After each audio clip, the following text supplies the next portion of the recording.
Друзья, всем привет, с вами Лада, и вот такой вот у нас мешочек сплелся на двух трансляциях. Это мешок для Деда Мороза, куда можно положить конфетки под елочку.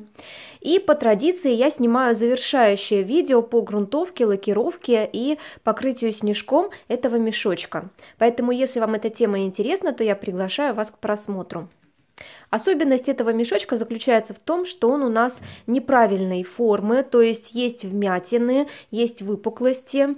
Я уже изначально, когда плела, уже старалась показать какие-то выпуклые места, какие-то вмятины, вот вы видите и с этой стороны, и с обратной стороны. Но эти вмятины и выпуклости также можно сделать при грунтовке. Я буду делать такие небольшие вмятины при грунтовке, потому что, я считаю, что больше уже и не надо его мять. Итак, грунтовка. Как обычно, грунтую я ПВА с водой. Здесь у меня пропорции 1 к 1, и ПВА у меня взят вот такой вот от Момента. Очень хорош, очень хорошо грунтует, жесткость придает. В общем, мне очень нравится. Итак, здесь одеваю перчаточки для защиты. И у меня взята кисть с жесткой щетиной. Она очень хорошо проникает во все труднодоступные места и собирает излишки грунтовки. Да, здесь я забыла сказать один момент. Я на трансляциях тоже говорила о том, что как только я проплела половину мешочка, я внутри его залакировала. Да, конечно, он не несет практической цели никакой, там будут конфетки, может быть, какие-то подарочки. Тем не менее, я всегда лакирую такие вещи внутри, чтобы, все равно какие-то потертости там будут от нахождения там предметов. Вот, поэтому хотя бы, чтобы они прослужили дольше. Поэтому внутри там я пролакировала, и здесь тоже... Вот здесь вот у меня рука, в принципе, заходит туда, я пролакирую губочкой, это ничего страшного здесь нет. Итак, начинаю грунтовать. Сначала я покрываю весь мешочек грунтовкой, прямо-таки весь, а потом уже, когда грунтовка начнет подсыхать немножечко, тогда я уже буду делать какие-то вмятины.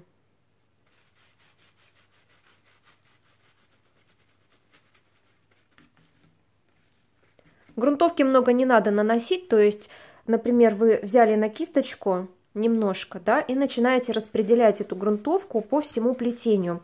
Здесь главное, чтобы плетение не забивалось излишками грунтовки. Вот посмотрите, как я это делаю, очень хорошо здесь подходит кисть с жесткой щетиной. Я вообще такие кисточки везде использую, и при лакировке, и при грунтовке. И если нужно, то при покраске тоже использую. Кисти такие продаются в строительных магазинах. Вот кто-то меня спрашивал, отвечаю. Так что проблем с их приобретением нет. Они бывают и дешевые. У меня это самые дешевые кисти. Покупала как-то дорогую кисть такую, и разницы я не увидела. Уж очень большой.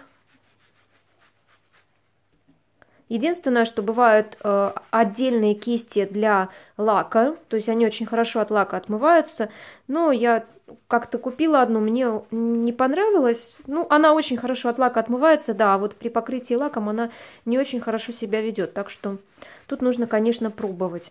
Вот таким вот образом, видите, даже незаметно, да, как будто я наношу грунтовку. Просто я наношу ее тонким слоем, но тем не менее она проникает прямо внутрь плетения. Конечно, она сильно плетение не забьет, если вы, например, забыли как-то излишки убрать ее, потому что ПВА очень хорошо высыхает до прозрачного состояния, не пузырится, уже замечено много раз мной, вот, но тем не менее, как бы... Насчет того, можно ли здесь грунтовку заменить лак с водой. Честно говоря, при том, если вы хотите форму придать изделию, то лучше, конечно, ПВА использовать, потому что лак, он очень быстро высохнет, и он вот такую жесткость и фиксацию формы он все-таки не даст. Поэтому здесь ПВА с водой лучше. Ну и убедитесь, чтобы у вас ПВА был по сроку годности хорош, свеженький, чтобы избежать всяких таких ненужных плохих последствий. Вот. Ну и сейчас вот я покрою мешочек весь грунтовочкой и включусь. Итак, я пропитала весь мешочек грунтовкой, пока она еще не полностью высохла, но уже начала подсыхать. И сейчас я начинаю формировать какие-то вмятины. То есть вот здесь я хочу вмятину сделать чуть побольше. Пока я просто намечаю здесь и вот здесь, наверное, сделаю какую-то вмятину. Да, вот здесь можно. И вот таким вот образом, вот так вот, наверное. И вот таким вот образом начинаю придавать ему форму. Здесь очень важно, что когда вы плели мешочек, вы очень хорошо наращивали, либо на хороший клей-момент, либо иногда наращивают еще трубочки на полимерный, чтобы при формировании формы у вас трубочки не выскочили.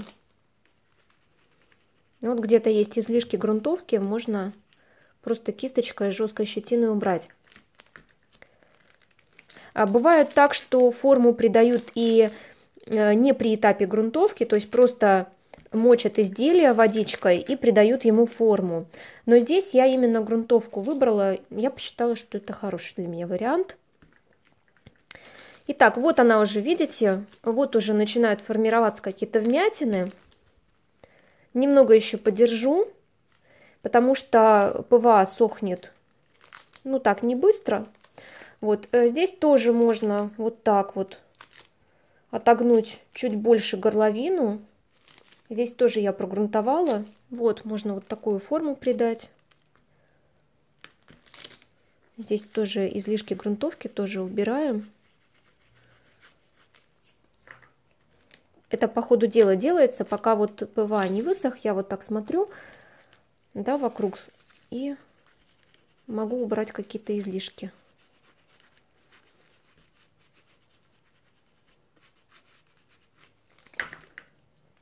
Вот оно, видите, уже начинает форму приобретать. Можно как-то сюда что-то, какой-то грузик положить. Ну, в общем, это вы уже сами посмотрите, да, сколько у вас времени на это все есть. У меня, например, есть время сейчас для деформации моего мешочка, чтобы вот так подержать ручками. Так что все окей. Сейчас я жду полного высыхания. Уже практически форма появилась. Вмятины уже образовались. И потом уже после высыхания грунтовки буду наносить снежок. Прошло какое-то время, я оставила мешок сушиться где-то часов 8-9. Все хорошо просушилось. Вмятины получились так, как нужно. Я не хотела их сильно делать такими впуклыми туда. Вот, ну, в принципе, меня такой результат устраивает. А сейчас, после грунтовки, я нанесу немного снежка на некоторые области. Для этого я буду использовать, как обычно, мою любимую белую акриловую краску. Кстати, покупала я ее в художественном магазине. И с помощью мастихина я ее достаю и вот так вот размазываю по губке. Вот таким вот образом. И так как это у меня снежок, я буду наносить эту белую краску, не размазывая по изделию. Во-первых, она у меня будет по низу. Вот таким вот прикладывающим движением я нанесу немного ее по низу донышка мешочка. Я уже в одном видео говорила, почему я ее наношу после, например, грунтовки или даже после лакировки. Это делаю я для того, чтобы она в само изделие, в сами трубочки не впитывалась. То есть сейчас здесь есть такая подложка, пропитка из ПВА и воды, и она не дает белой краске полностью впитаться в трубочки и не побледнеть. То есть вот она белая у меня, и она такой же и останется яркой. Я заметила, что если я сначала нанесу снежок или патину перед грунтовкой или лакировкой, то она немного бледнеет. То есть в трубочке эта краска впитывается, вот, и немного бледной становится. Но сейчас вот какой-то отцвет идет непонятный от камеры. Но тем не менее я потом получше, на лучшем свете покажу, какой результат это все дает. Вот смотрите, снежок есть. А теперь немного снежка я нанесу по кругу мешочка.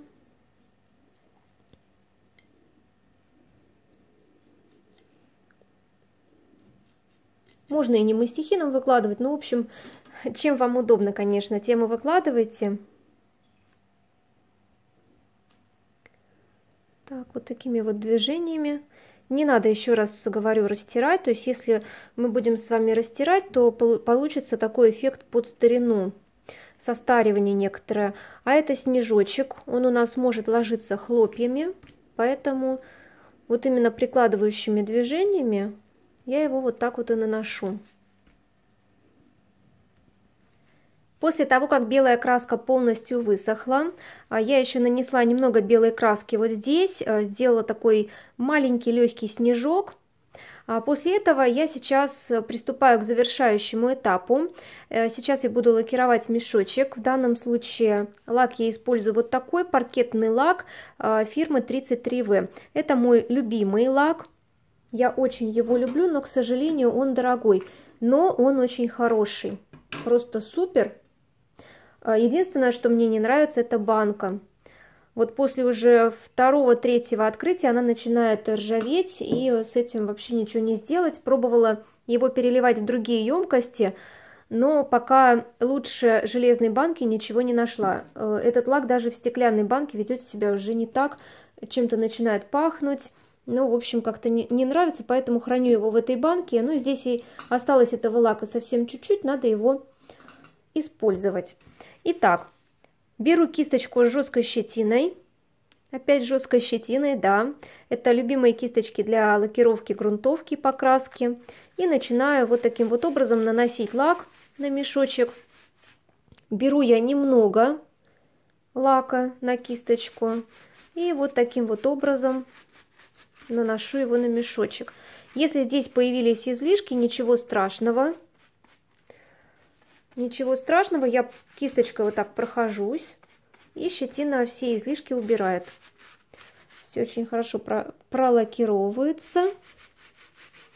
Вот таким образом. Так как внутри я уже пролакировала мешочек, когда плела его, вот, то мне осталось это сделать снаружи и вот в этих местах. Но для этих мест я буду использовать губку.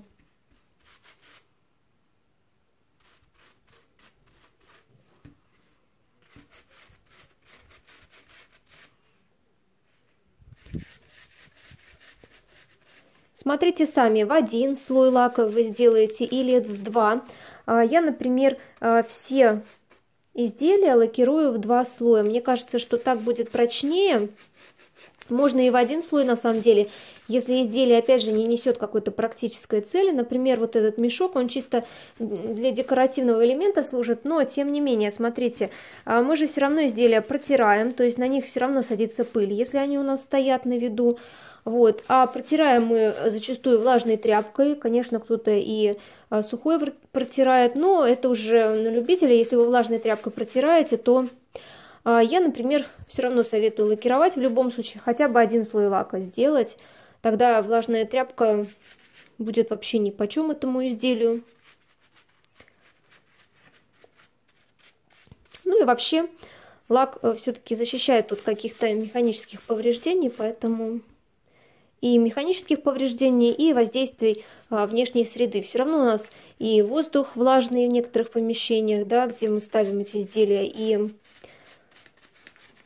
например, чрезмерно сухой тоже лак очень хорошо защищает бумажную лозу от этих внешних воздействий. Вот таким вот образом мы с вами покрываем весь наш мешочек. Очень хорошо мешочек этот плелся. Знаете, бывают изделия, которые очень трудно плетутся. А вот этот мешочек очень хорошо плелся. Прям он как чувствовал, что скоро Новый год, и он очень нужен к этому празднику. В него можно и конфетки положить, и всякие такие подарочки. Детишкам самое то, очень такой хорошенький вариант, такой интересный, хороший. И мне кажется, для интерьера тоже подойдет под елочку вообще. Милое дело сделать. А здесь, кстати, по поводу вмятин, выпуклости, я вот что хочу сказать. Еще раз повторюсь, да, что я в этом мешочке старалась уже при плетении создать некую форму таких помятостей, да, ну как при настоящем мешочке. Вот. Конечно, можно, смотрите, можно вообще самим сделать потом. То есть либо при грунтовке помять, либо при намокании помять это все. Ну, тут уже на ваш выбор, вкус и цвет. Как у вас со временем, да, как вы временем располагаете. Тоже, если у вас его много, то, в принципе, почему бы и не заморочиться. Здесь я время себе сократила, то есть немного сократила, можно сказать. Я его уже помяла при самом плетении. Кстати, даже получилось неплохо. Так, ну и с этой стороны тоже. Здесь, видите, я в перчатках не работаю. Лучше в перчатках работать, потому что все-таки это лак, чтобы пальчики защитить. Вот, но если не будет сильного соприкосновения с этим лаком, то тоже ничего страшного. Лак этот полуглянцевый, поэтому он такого сильного блеска не дает. Но чем он мне нравится, это тем, что он не липнет в любом случае. Я даже как-то ошиблась, не дала полностью подсохнуть изделию после грунтовки. Ну так у меня получилось по времени. Нанесла этот лак, и он вообще не липнул после высыхания. Далее он очень хорошо защищает от механических повреждений, таких, ну, не сильных, да. И очень хорошо защищает от влаги. Некоторые корзинки у меня кот просто, ну, во время игры скидывал, и они попадали в его ведро с водой, и с ними ничего не случалось. Вот. И сейчас покажу, как я внутри пролакирую это все губкой. Так, вот у меня губка. Немного наношу лака на нее. Совсем чуть-чуть, по чуть-чуть буду это все делать. Показываю подробно этот процесс. Может быть, кому-нибудь пригодится. Ну а вдруг? И вот таким вот образом начинаю протискивать ручкой. Как раз она вот доходит до этого места, с какого я начинала продолжать плетение. И вот так вот начинаю, видите, там она выглядывает, эта губка изнутри. Таким образом начинаю протирать внутри мешочка.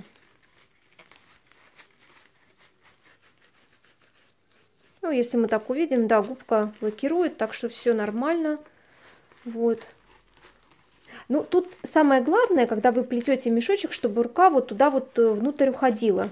У меня она уходит совершенно спокойно, она у меня худенькая.